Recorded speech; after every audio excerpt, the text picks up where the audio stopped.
introduce you to my new spider monkey, SpongeBob.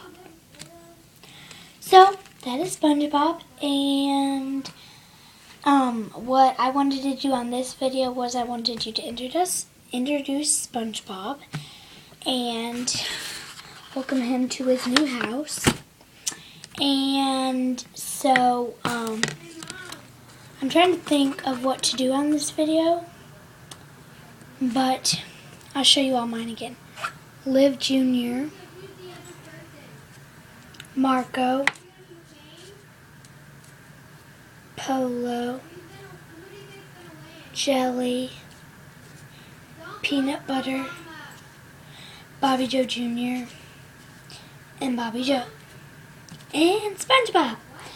And SpongeBob was our biggest, so on this video, I found a great idea. I'm going to show y'all how to make clothes, okay? What you're going to do, you're going to take a purple piece and a green piece, okay?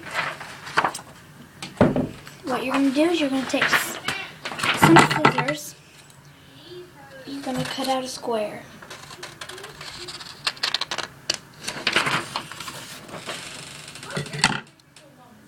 That.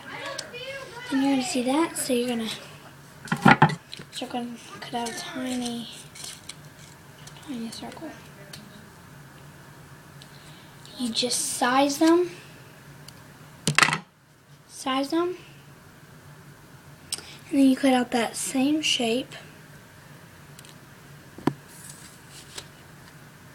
You cut out that same shape for both sides, and then you just tape it on, and you size them for each of them, and that's how you make the clothes. Bye!